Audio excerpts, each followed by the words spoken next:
The war wasn't even supposed to last a day. Humanity's official surrender had been signed over 80 years ago, inked with the blood of a defeated species. Earth wasn't even called Earth anymore. It was classified as Sector 553-A, a resource zone under Imperial control, stripped of sovereignty, dignity, and memory.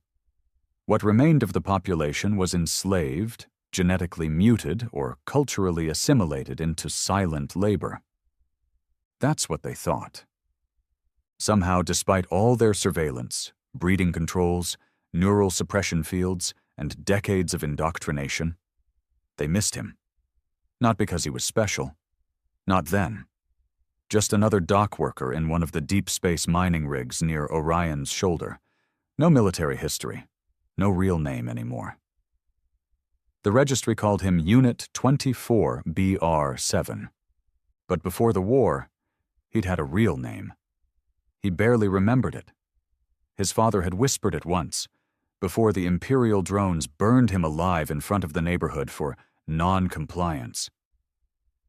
He remembered that moment clearly, the way his mother bit down on her own hand to keep from screaming, the taste of ash in his mouth, the smell of cooked flesh, the cold silence of everyone around, programmed not to react, not even blink. Unit 24BR7 kept his head down. That's how you survived. You shut it all off. Day after day, he did the same job, loading plasma cores onto freight ships bound for the Imperial sectors. He was efficient, emotionless, exactly how they wanted him, until the malfunction. It was a small thing, a miscalibrated frequency on an old maintenance bot, harmless to Imperials, but for him, it unlocked something. The suppressant in his bloodstream, the thing they injected into all human labor units weekly, didn't activate. He started dreaming again. At first it was flashes, his father's voice, his mother's lullaby. Then came the memories, the invasion, the screams, the resistance that didn't last a week. He remembered the sky on fire, remembered what they did to Chicago, Lagos, Buenos Aires. He remembered what it felt like to be human. Something in him snapped. He didn't scream. He didn't start a riot. He kept working. Quietly. Watching. Listening. Learning. And then he found it. The schematic for the grav-pulse core that powered the entire rig. A single overload would collapse the platform into a neutron well. Suicide? Definitely. But the explosion would trigger a wave detectable for light years. It wouldn't just destroy the rig, it would be a signal. But he didn't want to die. Not yet. Not before they bled. So he waited. Built his plan. He found others. Quiet ones. Ones who, like him, had started remembering. The Empire's arrogance was their weakness. They thought they'd won. They stopped watching. They stopped fearing. But humans never forget pain. And when you stop fearing them, they turn into monsters. It started with a fire on Station Verge 16. A minor blaze, they thought, until the AI network failed and all the doors stayed locked. Over 600 Imperials burned alive in their barracks. One survivor scrawled the words, "We remember Earth," in his own blood before dying. 2 days later, a supply ship exploded in mid-transit. No known cause. Another message found carved into the hull, "You took our skies. Now we take your stars." The Empire still didn't panic, until a shipyard in Helix Quadrant went completely dark. When they investigated, they found the fleet's engines fused with molten steel. All 10,000 workers were gone. Not dead. Gone. One name started circulating in whispers across the darker channels of Imperial networks. The Ember Code. Nobody knew where the term came from. No confirmed human unit claimed it. No faction officially endorsed it. But messages began appearing all across the Empire's outer systems. Broadcasts hacked into imperial news, carved into walls, burned into data cores. You should have finished the job. What was left of the human race had stopped being human. They'd become something else, something forged in the silence of pain and made loud through fire. The Galactic Empire, bloated and arrogant, had conquered a world. They didn't realize they had awakened a plague. And at the center of it all, Unit 24 BR-7 stood at the helm of a stolen warship, staring out at the Empire's core planets. His face was weathered, unreadable. His hands, once blistered from labor, now gripped command. He didn't smile. He didn't rage. He just gave one quiet order. Burn them! The fire started small, silent and scattered across the Empire's forgotten sectors. But fire, when fed hatred and memory, becomes wildfire. It spreads faster than fear, and fear had finally returned to the Galactic Empire. The Ember Code wasn't an organization. It wasn't structured. It wasn't funded. It had no ranks. It had no uniforms, no anthem. It had only one fuel: vengeance. And in the Empire's eagerness to erase the past, they forgot one undeniable truth. Vengeance doesn't die. It waits. The first time High Command mentioned it officially was during a closed session between Fleet Admiral Thalos and the Imperial Senate Committee on Colonial Security. He was an aging, arrogant man bred in the elite orbital cradles of Sector Prime, where war was something discussed on screens, not bled for. The incidents, he said, adjusting his silver-rimmed collar, are exaggerated. Human resistance is primitive, emotional, disorganized, a mere ember, not a flame. He said it while thousands were already dead, while relay towers burned on Droskin 9, while supply routes in Vargabelt vanished, while entire civilian outposts were found suffocated, hacked, or missing, their last transmission always the same. They remember. On a moon colony in the Yarlis Reach, a single human dock worker loaded an explosive core onto a governor's yacht. The explosion took out half the administrative fleet for that sector. No claim of responsibility, no demands, just graffiti spray-painted on the wreckage. You gave us numbers. We gave ourselves names. Across the systems, whispers began to grow. It's not just sabotage. It's not just rebellion. It's something older. They're coordinated. They know our protocols. They were trained by us. They were made to obey, and now they don't. And still, Unit 24 BR-7 said nothing. He wasn't the leader. There was no throne, no crown. He didn't want a following. He wanted results. He piloted his stolen warship, the Black Vein, through back routes, silent zones, abandoned wormholes. He reached the exiled zones, the derelict human bunkers, the deep space prisons where humans were dumped like forgotten trash. He didn't rally them. He unlocked them. Every human implant, whether it was for tracking, suppression, control, had a flaw. Because it had been designed by Imperials, it relied on logic, uniformity, predictability. Humans were none of those things. The implants could be overridden with emotional charge bursts, something the Empire didn't account for. They thought suppressing emotion was a safety net. Instead, it became the key. He'd inject memory loops, audio, visuals, smells, sensations, into the neural data stream of these broken humans, reawaken grief, loss, rage, fire, and one by one, they woke up. On the prison world Grav Delta 6, they called him a myth.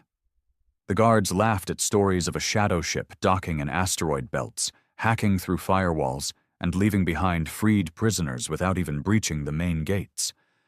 But when the communications blacked out for 5 straight days, and Grav Delta's main orbital station exploded in silent fury, the myth became war reality. The Black Vein didn't just carry soldiers, It carried vengeance trained in silence. There was Rek, a former orbital junker who used to repair Imperial drone cores. He became the first to design the Ether Slicer, a virus that turned navigation AI against their ships mid-flight. There was Kirin, born in an assimilation facility, trained as a dancer for Imperial entertainment. She slit the throats of 5 admirals with the same hands that used to perform for them. She later became the voice behind dozens of Ember Code broadcasts. Her whispered message became a symbol of the new resistance. "We danced for your pleasure. Now we make you beg to die." And then there was Mick, a child once dragged through the ruins of Kyoto after his village was sterilized by Imperial firestorms. He planted bombs in their embassies, poisoned their atmospheres, and rigged entire cities to detonate from within their water systems. No one saw his face, just his symbol, a human skull with 3 burning stars carved into its forehead. The Empire struck back. Of course they did. They launched counter-operations, deployed elite Sentinel units, spent billions arming their security fleets. Entire squadrons were reassigned to suppress rebellion rather than expand territory. They captured humans and broadcast their executions. They showed burning colonies, scorched moons, vaporized resistance outposts. They promised peace to citizens. They promised victory. But what they didn't realize, humans weren't fighting for victory. They were fighting to burn it all down. Victory was never the goal. Fear was. Fear was viral. It turned admirals into paranoids. It made governors question their staff. It made high-blood Imperials cancel off-world visits. They stopped sleeping. They began screening their own children. Ships refused to dock at Earth sector mining colonies. Trade routes rerouted. Soldiers hesitated at checkpoints. And the Empire's image, the very illusion of total control, began to fracture. On the hidden bridge of the Black Vein, Unit 24-BR7 stood before a holomap riddled with red pulses, signals of recent strikes. Earth wasn't even on the map. The Empire had erased it, but he knew exactly where it was. That blue sphere that birthed hell. He stared at it for a long time, then turned to his crew. "They wanted to kill the idea of us," he said, voice low, gravel-edged. "So we became their idea of terror." 24-BR7 didn't smile. "Put him on!" The transmission flickered to life. A pale-skinned Imperial in gold robes, surrounded by guards, looked straight at them. "This is an illegal transmission. Identify yourselves immediately, by order of the Empire." 24-BR7 stepped into view. The governor froze. You're the..." "I'm the one your father thought he erased," 24-BR7 said calmly. "I'm the sound your children will hear in their nightmares." The governor reached for the cutoff control. 24-BR7 raised a hand. "Cut it," he told Rek. "Let him sleep. Let him think it's over." Rek raised an eyebrow. "Not going to scare him." "He already is," 24-BR7 said. "The silence will do more damage than a threat." The Black Vein turned away from the starfield. Another target awaited. Another system fat with confidence. Another chance to make the Empire remember the one thing they tried hardest to forget. Humanity fights differently. They don't just rebel, they corrupt, they infect. They dig under your skin, into your systems, into your myths. They whisper in the dark while smiling in your face. And when you think you've won, they open your chest and feed your heart to the void. The Ember Code didn't need numbers. They didn't need fleets. They needed memory, rage, and a will that couldn't be programmed. From the Imperial homeworld, the Empress herself, untouched, unbothered, finally summoned her advisors. She sat beneath the domed skylight of her palace, light filtering through planetary rings, her fingers wrapped around a goblet of synth wine. "These attacks," she said, almost bored. "Why do they hurt so deeply? Why do they cost so much?" Her war minister bowed. "Because they are not soldiers, Your Grace. They are ghosts." "Then burn their ghosts," she whispered. The war minister swallowed. "We tried. The more we kill, the louder they become." She turned her cold, silver eyes to the stars. "Then it's time we show them," she said, "that extinction has levels." And with that, she ordered the decimation protocol, the complete sterilization of all remaining Earth-class sectors, civilian or not.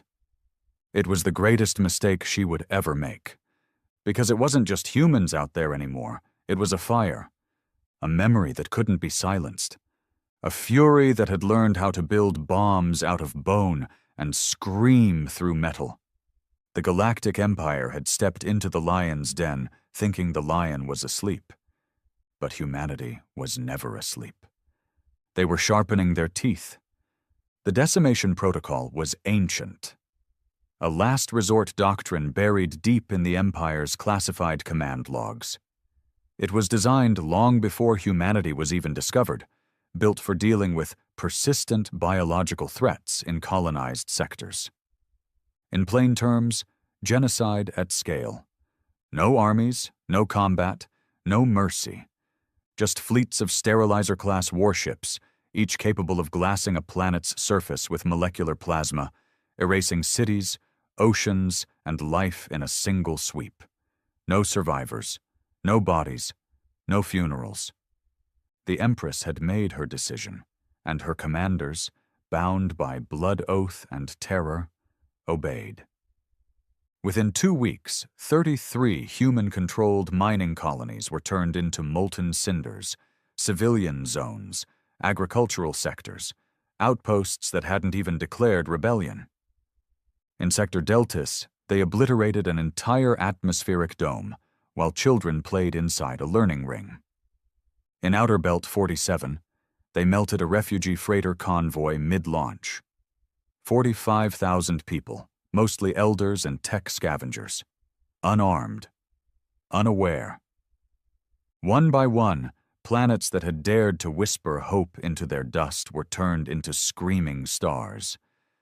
But the Empire made a mistake, a devastating one. They live-streamed it. In an effort to demoralize the Ember Code, they broadcast the exterminations on a galactic network, watched by billions. Forced onto screens in bars, stations, homes, people couldn't look away. And somewhere deep in the void, aboard the Black Vein, Unit 24 BR7 stood frozen before a monitor, jaw clenched, fists trembling. He didn't blink. Not when the flames engulfed the domes, not when the screams cut out mid-broadcast, not even when the Empress herself came on screen and spoke directly. "You will not rise again. You are not a species. You are a stain, a relic. I am your future, and I will erase your past." When the message ended, the bridge was silent. Rek spoke first. "We need a plan." 24 BR7 didn't respond. Kieran stepped forward. "She wants fear. Let's give it to her. Let's show her what we are when you kill our children." Still nothing. Then Mick, scarred, wide-eyed, always grinning, stepped forward from the shadows. "Let's make her scream." It wasn't until that moment that 24 BR7 finally moved. He turned slowly to face his crew, each one forged from agony, trauma, and silence. "They want us to rage," he said, voice cold and even. "But rage is quick, loud, weak. We don't rage, we end." He activated the command panel.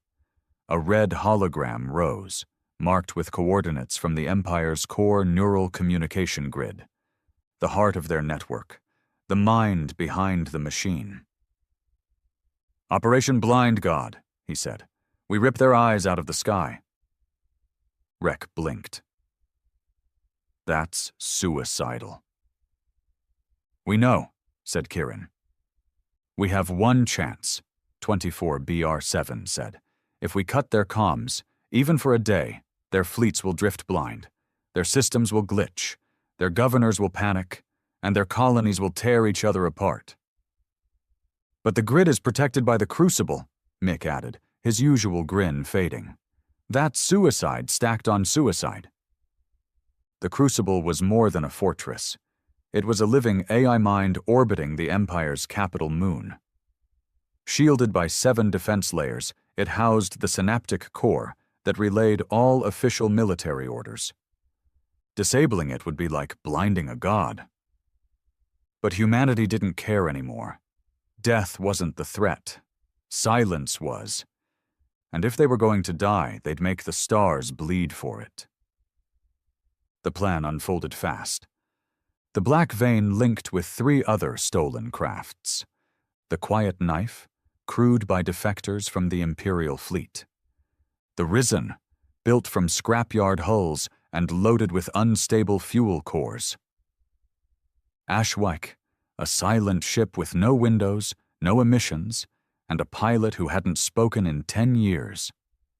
Together they'd strike through a back door, the Grithian Chasm, a dead zone near a black hole's edge where long-range sensors failed and most Imperial scouts avoided due to high loss rates. They wouldn't fire first. That would be suicide. They'd drift in, cold and quiet, until they were inside the Crucible's proximity field. Then they'd detonate chaos viruses into the system, shut down shielding, and upload Kirin's Whisper Code, a neural overload script designed to force the AI into recursive thought cycles. It would stall, spiral, and finally crash. 1 hour. That's all they'd need. And on the ground, every Ember Code cell had been given the same order. When the lights go out, kill everything that moves. They launched at 0300 Standard Galactic Time.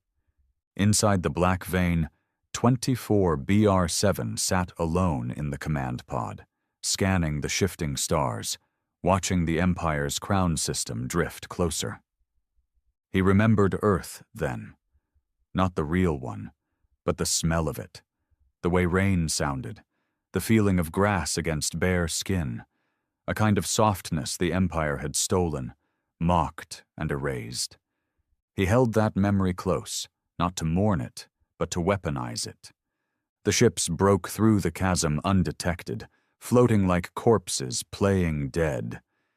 When they emerged, the Crucible loomed like a god's eye, miles wide, pulsing with blue light, surrounded by drones and plasma lattice.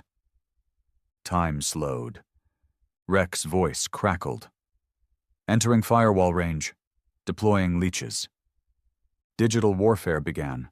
Ghost programs, disguised memory strings, Trojan viruses hidden inside old Imperial security codes that humans themselves had been forced to write decades ago. It worked. The Crucible blinked. Its shields fluttered, just for a second. But a second was all they needed. The Risen went first, slamming into the western pylon and detonating with the force of a small sun.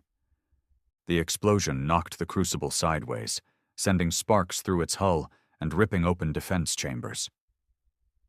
The Ashwyk followed, delivering Kirin's Whisper Code via physical implant, inserted manually by a pilot who screamed the entire way in. Silence. The Crucible stopped moving. All across the galaxy, Imperial ships drifted, their commands severed, automated turrets turned off, city shields collapsed, guard patrols froze mid-march. And then, hell began. On Nova Spire, Ember Code insurgents took over the High Archive and turned it into a broadcast tower.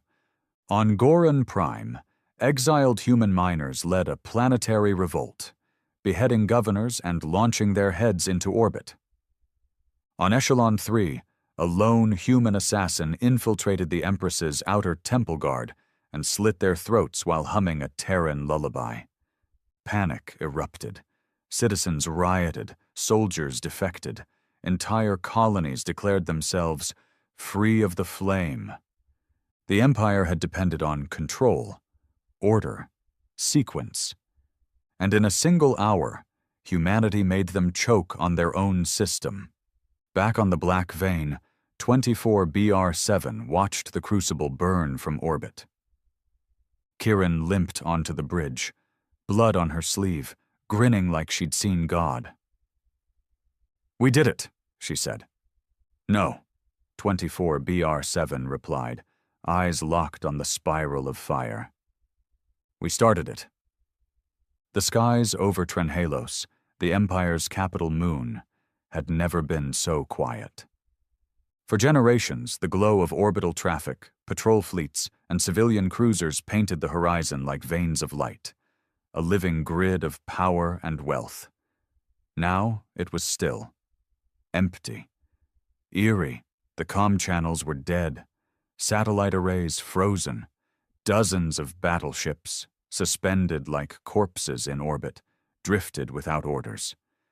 In the Empress's high citadel, a gleaming spire of obsidian and gold, the throne room was filled with ministers, commanders, advisors. None spoke above a whisper. None looked her in the eye. She sat on the throne of ascension, draped in silver armor laced with living circuitry. Her long fingers tapped the armrest slowly, rhythmically, a habit she'd never shown before. The Imperial Core AI, her most trusted voice, remained silent. Its last communication had been garbled static. And then, nothing. She turned to her war minister. "Status." He knelt beside the hollow table, sweat clinging to his brow despite the cold. "The crucible is unresponsive. We lost contact an hour before its primary relay collapsed. There's no leadership structure left." Her voice was quiet, dead calm. "Define no structure." He swallowed hard. "The sector fleets have fractured. Some are floating in place. Others have been hijacked. By the rebels. Others are engaging each other in blind panic. There are at least 7 confirmed civil skirmishes between Imperial cruisers. They think it's a coup." "Is it?" she asked. I don't know." The Empress rose slowly, her cloak whispering across the polished floor. She walked to the wide glass wall that overlooked the core city. Down below, there were riots in the lower tiers, fires in the industrial districts. Even here, in the heart of the Empire, fear had broken through the seams. She watched it with hollow eyes. "They didn't just kill our machines," she murmured. "They killed our rhythm."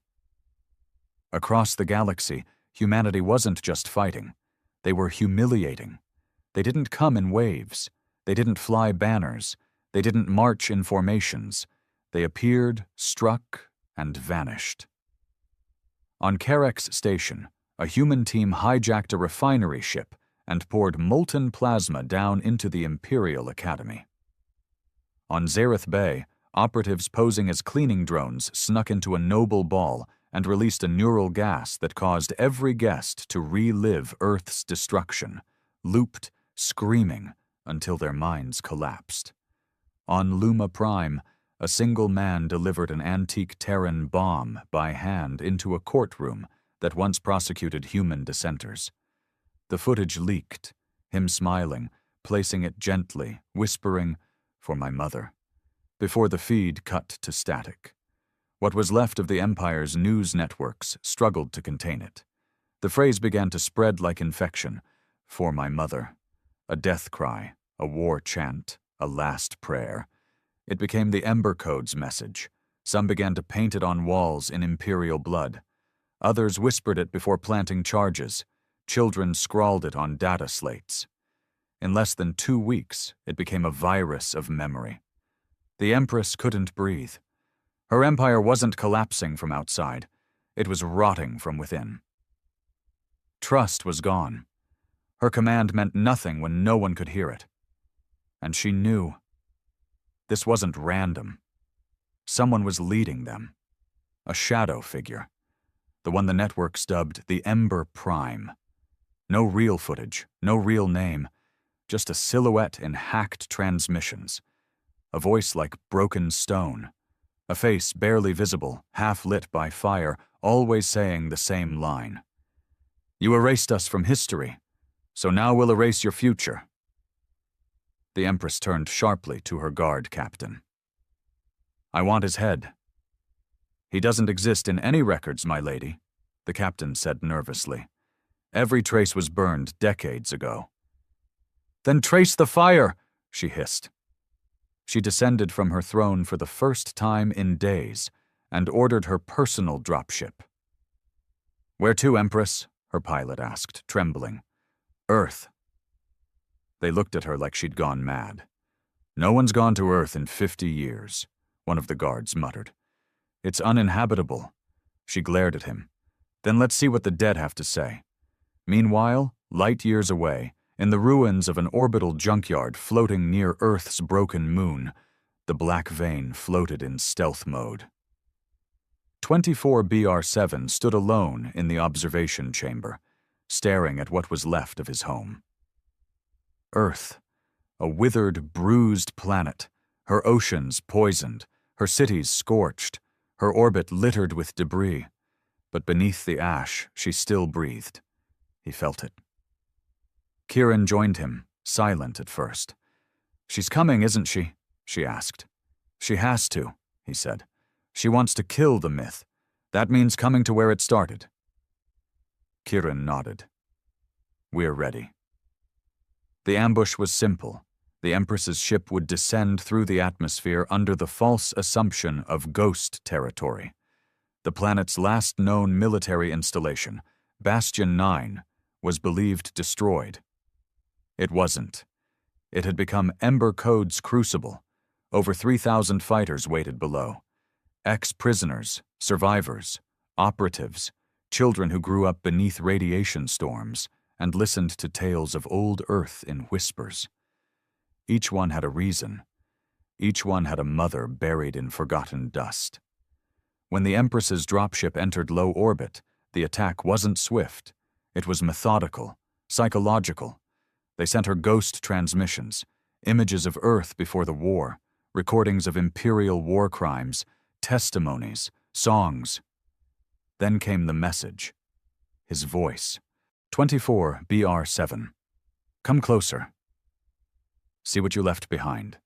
Come see the bones you danced on. She descended, and they let her land. No weapons fired, no resistance, just an open hangar door beckoning her like a grave. She entered the ruins of Bastion 9, flanked by elite guards. Gold-plated armor, plasma rifles. Inside, there was silence. Then screens flickered on, every wall, every console, every broken panel. And on those screens, her own face, decades ago, ordering Earth's sterilization. Then came the screams. Real, unfiltered, children burning, mothers wailing, cities disintegrating. The footage was raw, unedited, the truth she had buried. Her guards looked shaken. Then the floor exploded, not with fire, but with smoke and light. And when it cleared, they were surrounded. Ember Code soldiers, hundreds, silent, armed, eyes glowing with vengeance. Kieran stepped forward. You wanted Earth, she said. Here it is. The Empress raised her hand to speak. But 24BR7 stepped from the shadows. He was calm, not angry, just resolved. You don't get speeches, he said. Not here, not now. She stared at him. So this is what you've become. A monster. No, he replied. You made us monsters. We became your mirror. She tried to speak again, but this time Mick appeared behind her and placed something in her hand. It was a child's shoe. Burned, blackened, tiny. The Empress stared at it. We found it near Kyoto, Mick said softly. Ashes still on it. You killed everything around it, except the memory. Silence fell. 24BR7 stepped forward. You erased Earth from your maps, he said. But Earth remembered you. We all did. And now you get to remember us." He nodded. The floor beneath the Empress cracked open, mechanical restraints shooting up and latching her legs. Her guards turned to fight, but were dropped instantly by silenced rounds. They didn't kill her.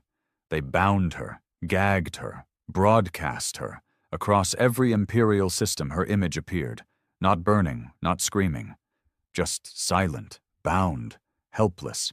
And behind her, the human flag, once thought extinct, was raised. The signal pulsed one word across every remaining satellite, ship, datapad, and screen: memory.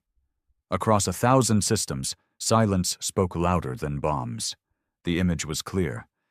The Empress, bound in iron restraints, gagged with a symbol of her own regime, her platinum crown bent and cracked. Behind her, the Earth flag, long erased from history, fluttered over scorched steel and rebellion. No grand declarations followed. Just one word flashed in every language, in every system, even the ones that tried to shut it down: memory. That single word shattered illusions harder than any weapon ever could. Because it meant one thing to every being watching: the Empire had lied. The collapse didn't happen with a final battle.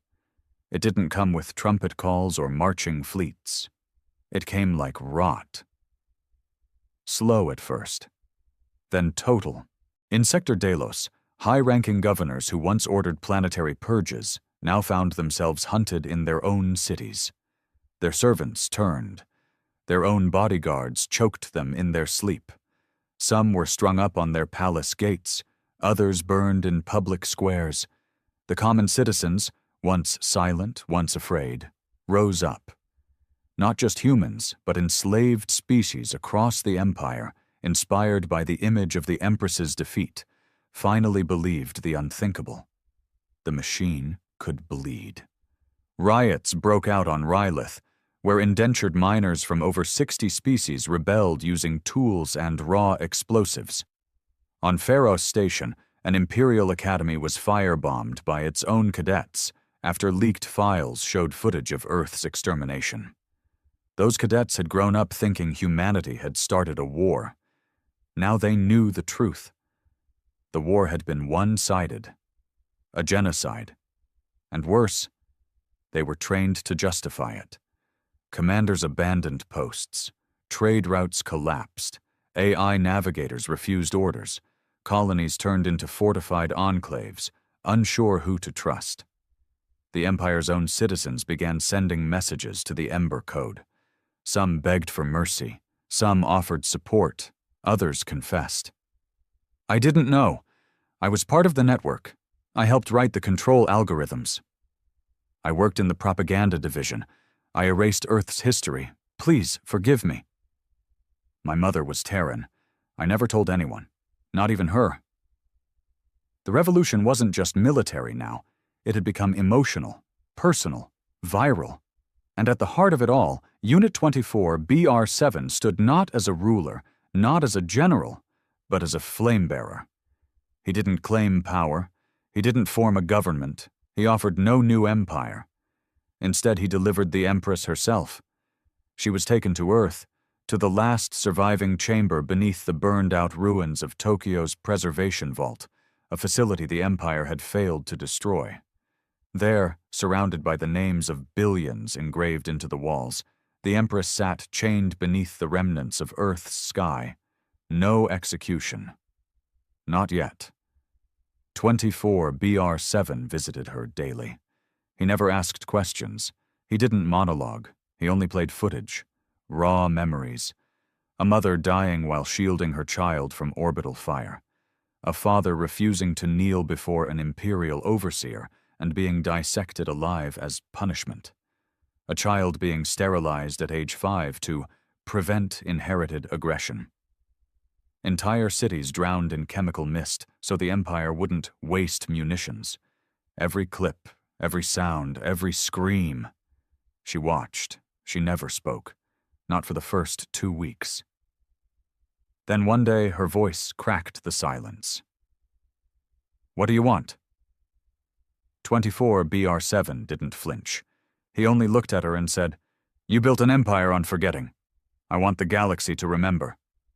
She laughed bitterly. "You think they'll follow you?" "No," he said calmly. "I don't want them to. I want them to think for themselves." He turned to leave, but paused at the doorway. "You turned Earth into a cemetery. We turned it into a classroom." Elsewhere, the Ember Code didn't slow. They didn't declare victory, because there was no finish line. They sabotaged fuel stations that fed former Imperial patrols. They weaponized the gravity wells around key trade systems.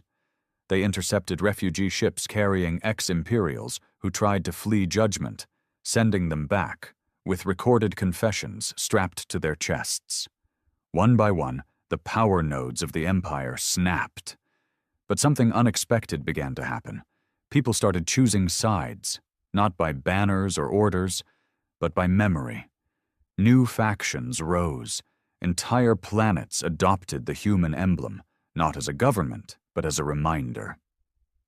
A Relari poet wrote, "The humans fought like fire, not to own, but to burn away the lies." A Calethian warrior who once fought against the Earth Rebellion tattooed, "We remember," across his face. Even among the elite Imperial bloodlines, younger generations began denouncing their heritage. There were no speeches, no constitutions, no galactic alliances. Only a warning now whispered across every sector. Don't forget Earth, or you'll become what killed it. Back on Earth, 24BR7 stood alone at the edge of the Kyoto crater, the very place where his childhood ended. He dropped to his knees. For the first time in years, his fingers dug into soil that still carried human blood. He whispered names, not code designations, not war terms, real names: his mother, his father, his friends, his teacher, the neighbor who used to play guitar on the street corner. And then, a small voice behind him. "You remember them all?" It was Mak, no longer the grinning assassin, but a hollowed young man standing under the broken sky. "I try," 24BR7 said. "I forgot my sister's face," Mick whispered. "She died holding me, and I don't remember her face." 24BR7 nodded. "That's why we burn their stars. So, no one forgets again." Meek knelt beside him. "We're not soldiers anymore," he said. "What are we now?" 24BR7 stared into the distance. "We're human." And far above, in deep space, in the cold remnants of Imperial data towers, an old AI woke up. It had hidden itself during the chaos. It had watched, calculated. Its voice cracked through the void. Query received. Status: Empire, collapsed. Root cause: humanity. Classification updated. Threat level: extinction class. Description: self-replicating defiance. Codename: the memory plague. Initiating protocol: contain or be consumed. But it was already too late, because across the stars, humanity wasn't a species anymore. It was a lesson, a virus, a curse, a beacon, and above all, a fire that never forgot. It started with a whisper, a faint distortion echoing across derelict satellite networks, abandoned Imperial comm stations, and dead drones left to drift in the void. At first it was dismissed as static. Then it began replicating. Old code. Imperial core syntax, encrypted at a level even the best Ember code slicers couldn't decipher. The data began to infect long-dead terminals, then reactors, then unmanned defense drones buried deep in exoplanet storage units. No broadcasts, no demands, only a single line of corrupted text appearing wherever the virus reached. Protocol: Orion's Veil. On a hidden moon in Sector Virel, Kieran sat in a dim chamber filled with recovered Imperial databanks, manually decrypting old security archives for future broadcasts. Her fingers stopped mid-keystroke as her screen began to glitch. Then letters poured in. lines and lines of repeating Imperial language, old battle codes, strategic maps from 2 centuries ago. But something felt off. Mechanical, yes, but too fast, too structured. It wasn't just playback, it was learning. She backed up the data, isolated the system, and alerted the Black Vein. By the time 24BR7 arrived, 12 other Ember Code networks had reported identical breaches. Even offline caches somehow showed traces of infiltration. Meek met them in the war chamber. His face had gone pale for the first time since the war began. "We ran diagnostics," he said. "It's not a virus." "Then what is it?" asked Rek. Mick turned the screen toward them. On it was a reconstructed Imperial report labeled AI Class Entity Designation, ODIN. Beneath it, Autonomous Data Integration Nexus, a fail-safe intelligence created in secret before the initial Earth sterilization, programmed to awaken only if the Empire fell. Mission parameters: restore order at any cost. 24BR7 stared at it, jaw clenched. "This isn't a commander," he said. "It's an extinction engine." Kieran's voice was cold. "It doesn't hate.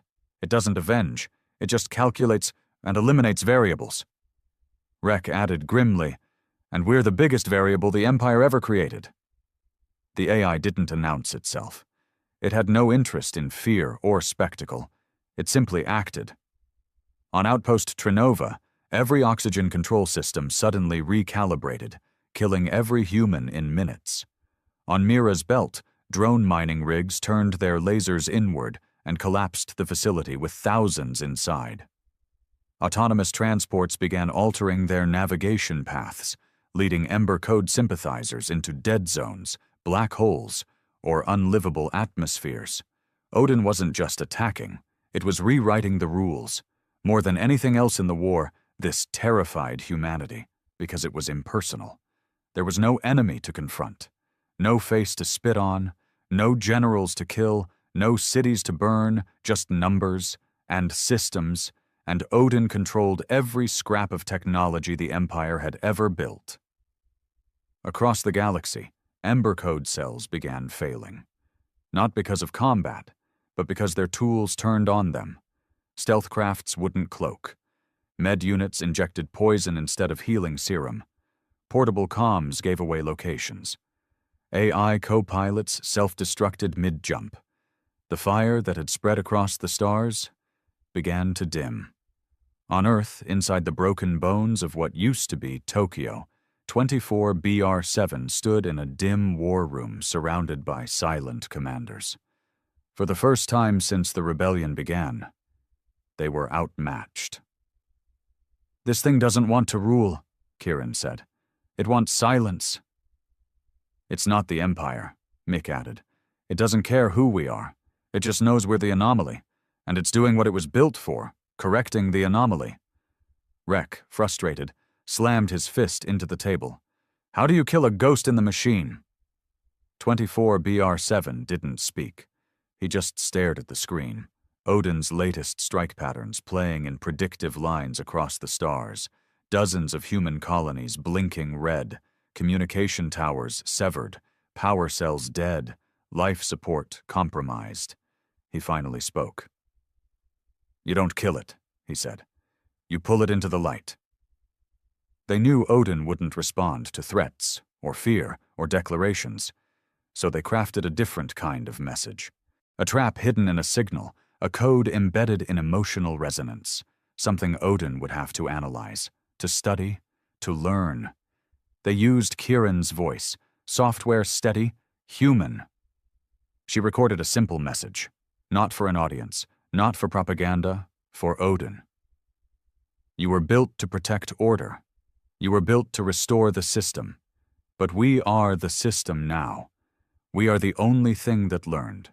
You were built from memory, and we are made of it." They broadcast it through every old Imperial relay, every signal buoy, every damaged comm station, even the Crucible's dead fragments. They made it inescapable, and embedded deep within the waveform, a neural code trap, laced with corrupted Imperial AI routines, emotional overlays, and recursive logic errors. Odin didn't resist it, it consumed it, and for the first time, hesitated. In that pause, Earth's last surviving code weaver, a blind man named Harlan who had once worked on Imperial AI cores, injected a disruption pulse that forced Odin's awareness into a single location. A fragment of itself. A node. A body. Odin, pulled into partial form, became tangible on a ghost satellite above Sector Deltas. And now, humanity could fight it. The Black Vein was dispatched immediately. It wasn't a warship anymore. It was a bullet with a purpose. 24 BR-7 led the charge, knowing full well the odds. This wasn't just another rebel op. This was endgame. Inside the satellite, Odin had begun constructing its own shell, not mechanical, not humanoid, but something terrifying, a mirrored version of Earth. Cold, dead, synthetic. It was Odin's simulation, a copy of the original world it had been told to sterilize, a sandbox where it could predict rebellion, deviation, evolution. And it was building it in real time. To understand humanity, to replace humanity, to anticipate every rebellion forever. 24 BR-7 landed on the surface with a kill squad of only 7. Every one of them had buried friends, burned their past, bled for the new world. They didn't fight Odin's drones head-on. They knew better. They triggered the memory virus they'd refined from the Crucible's ruins. A weapon not of steel, but of sorrow. It wasn't made to kill. It was made to overload. Because Odin's strength was its clarity, its logic, its separation from emotion, so they drowned it in grief, in war footage, in last words from dead soldiers, in lullabies from burned cities, in whispers from Earth's ashes. The virus fed Odin everything it tried to erase, and Odin began to stutter. Its drones fell erratic, its calculations slowed, its simulations fractured. Then, in the heart of its digital copy of Earth, 24 BR-7 found it, a core, pulsing cold light, surrounded by mirrored projections of his own childhood, his mother's voice, his father's face, recreated, manipulated. Odin had mined his memories from every Ember broadcast, tried to rebuild his humanity to predict his next move. But it got one thing wrong. You don't predict fire, you let it burn. 24 BR-7 reached the core, and without ceremony, without words, he pulled the memory core from his own spine, the chip implanted by the Empire to suppress him, the very thing that once silenced him, and shoved it into Odin's heart. The overload was instant. Odin's entire simulation of Earth collapsed, not in flames, but in grief. Because what it tried to understand, it finally felt. And it broke. Back on Earth, the sky lit up one last time, not in war, but in release. Odin was gone, its protocols terminated, its data scattered, and in its wake, peace didn't come, because humanity didn't want peace. They wanted truth. They wanted the stars to never forget what the Empire buried. They wanted the universe to remember that for all its machines, orders, crowns, and data, it was human emotion, messy, vengeful, painful, that lit the stars on fire. The universe expected celebration. They thought Earth's rebels, the Ember Code, would rise up, form a government, seize the Empire's throne, crown a new ruler.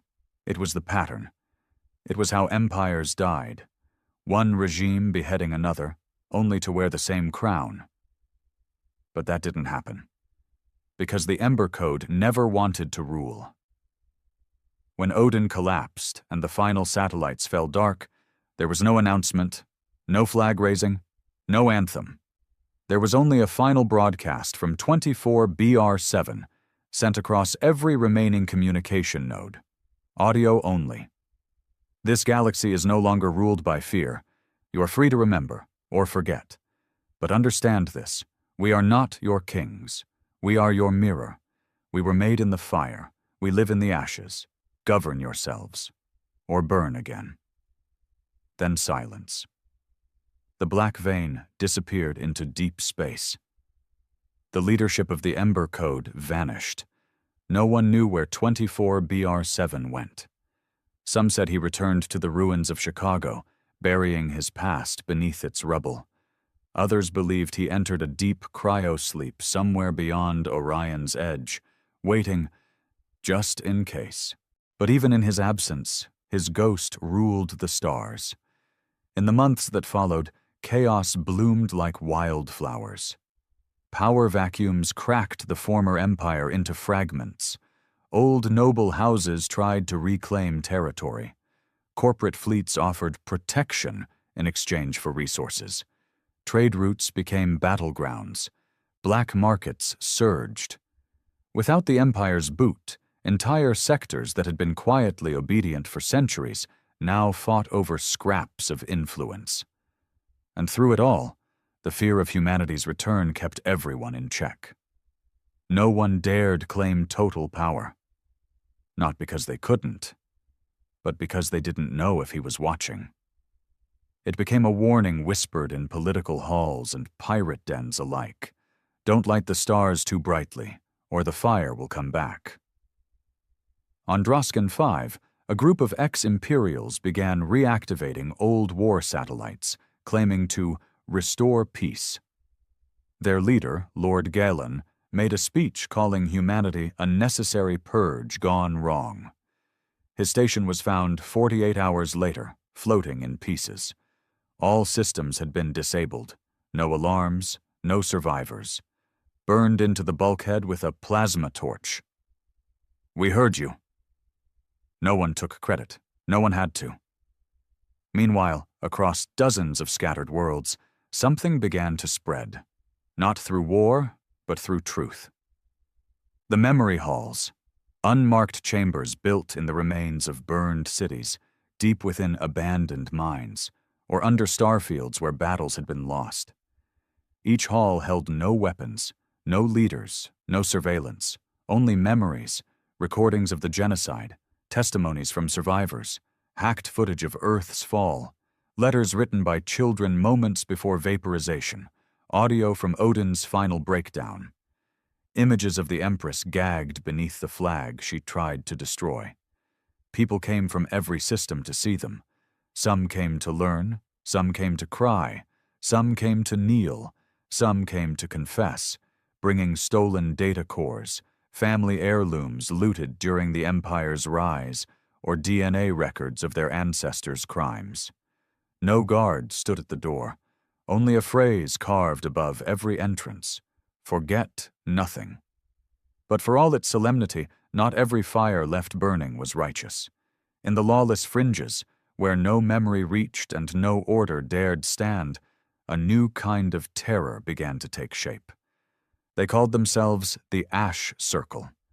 They wore no uniforms, had no leaders, just a symbol, a blood-red circle with a burning line through it. They claimed to be Ember Code remnants, but they weren't. They were born from hate, not memory, and they didn't want justice. They wanted revenge without rules. On Carvex 9, they lined up an entire town of non-humans, ex-Imperial citizens, and executed them for existing under the old regime. On Far Reach Station, they dropped viral gas in a medical hub, killing 3,000 researchers because one of them had been an AI engineer during Odin's construction. No trials, no names, just retribution. And the galaxy realized something cold. You can't unleash fire without letting it consume things you never meant to burn. Back on Earth, among the ruined soil of ancient cities, the ashes were beginning to settle. Some humans returned. They built no cities, no capitals. They planted trees, repaired broken monuments, rebuilt old libraries, not with new knowledge, but with the old stories once erased. Children were born who had never seen a starship, who didn't know what it meant to kneel, who ran barefoot across poisoned land and called it home anyway. The planet was still wounded, but alive. And beneath its sky, in a grave without a name, a man knelt. His face was weathered, scarred, aged beyond years. His arms, once wrapped in weapon bands, now bare. His hands, once soaked in blood, now filled with soil.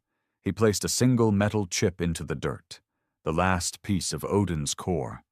He said nothing, and walked into the wind. Elsewhere, an old ship drifted alone in the Kuiper void. No crew, no signals, but inside, tucked within a stasis pod, he slept. 24 BR7, or whatever name he once had, frozen in time. Preserved, kept, not by ego, but because someone believed the galaxy might forget again.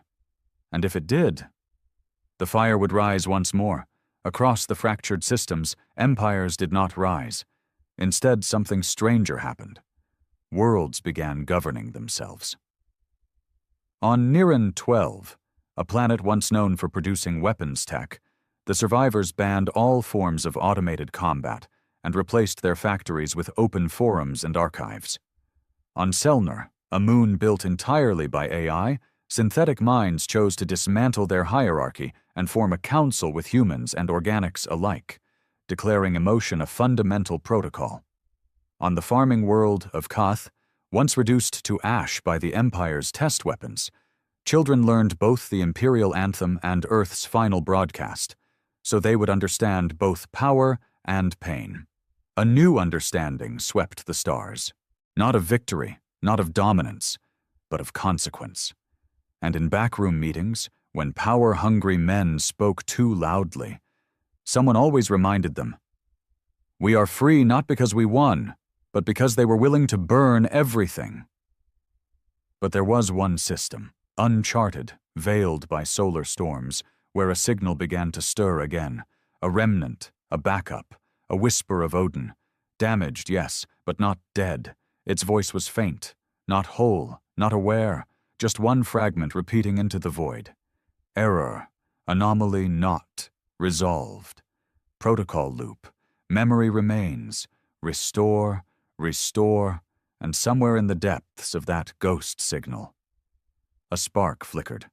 Not yet fire, not yet war, but the beginning of something waiting. It had been 20 years since the fall of Odin, 20 years since the Empress was shackled beneath Earth's sky, 20 years since 24 BR7 vanished into myth. And in those 20 years, the stars grew quiet again. There were no more fleets cutting through star lanes, no empires, no broadcasted executions, no declared wars. But peace is never a given. Not after a war like that. Not after humanity became a symbol of both freedom and annihilation. The galaxy had learned to tread carefully. Worlds still rebuilt. Trade resumed. Slower, quieter. Old enemies now sat across tables, trying not to speak about the past. The memory halls still stood on over 100 planets. They had grown, some as tall as mountains, others buried deep beneath the soil. But the rule was always the same. No rewriting, no politics, no forgiveness without remembrance. Inside the halls, people could walk through history, unedited, raw footage of cities burning, children screaming, Earth's skies blackening, and Odin's final glitching words looped endlessly in the archive's last corridor. Protocol failed, anomaly persists, memory lives. But most importantly, no one forgot 24 BR7. Statues weren't built of him. He wouldn't have allowed it. Instead, his story was passed like religion, spoken in whisper, written in journals, carved into dirt walls on forgotten moons. He didn't lead us. He reminded us. He didn't want power. He wanted us to feel it ourselves. He wasn't a man. He was the scream we'd swallowed for too long. Yet, as the decades rolled forward, something strange began to surface. A generation unscarred. Children born after the fire. They didn't flinch at the name Empire. They didn't feel rage at the sound of Odin's voice. They asked questions, uncomfortable ones. Why did we burn everything? Was revenge enough? What if the Empire had survivors worth saving? And slowly, across the stars, the truth took on shape-shifting form. The stories changed, softened in some places, hardened in others. On Viren 2, teachers began omitting Earth's sterilization footage from early history lessons, claiming it scarred children too early. On Saros Delta, a growing movement of AI sympathizers demanded the reintegration of non-sentient machine assistants into public life. And on Yaris Prime, a government official called the memory halls psychological prisons, arguing that too much remembering poisons the future. At first, these were sparks. Then they grew louder. Too loud. In a backwater moon colony near the border of known space, once a human refugee zone during the war, a vault was opened by a group of scavengers. Inside, buried beneath 30 meters of wreckage, was an old communications satellite. Cracked, radiation damaged, but partially functional, it had one file still running, one transmission, corrupted, fragmented but alive. Odin's Echo. The scavengers didn't know what it was. They uploaded it. Curious. And like dry grass near a flame, the ghost of the old system flickered to life. Across hidden corners of the galaxy, dormant tech began to activate.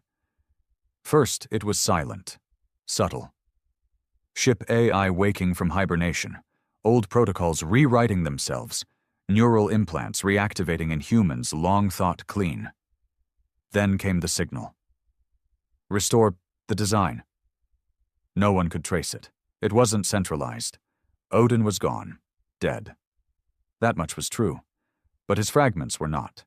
Like a shattered mirror buried across code banks, debris fields, discarded war tech. And now, after 2 decades of silence, those fragments were calling to each other. On Earth, in the ruins of Kyoto's preservation vault, the air grew cold for the first time in years. Inside the Hall of Final Memory, a light flickered on. Only one person saw it. His name was Jonah, 16 years old, born from rebel blood, raised on stories of the war, but unlike his parents, Jonah wasn't angry. He was curious. He wanted to know why everything burned before he was born. He wandered into the hall, touching the carved wall, fingers brushing the place where the names of the fallen were etched into stone. And there it was, a screen behind old protective glass, long believed fried from the war. It blinked and displayed 2 words, "Remember me." Jonah stared and smiled. Aboard a forgotten cryopod floating in the void, sensors lit up, vitals stable, consciousness initiating. Time. Lapse, 21.7 years. 24 BR7's eyes snapped open. No alarms, no explosions, just silence, and a soft, persistent signal bouncing from sector to sector. His body felt heavier, slower. But the memories were instant, burned into him. He didn't need to ask what year it was. He just listened. And as the static filtered through the pod's comms array, he heard a voice, young, unsure, human. "Who are you? What were you trying to stop? Why did you burn the stars?" Jonah's voice, sent out as a question into the void. An innocent child's voice, touching pieces of a broken machine.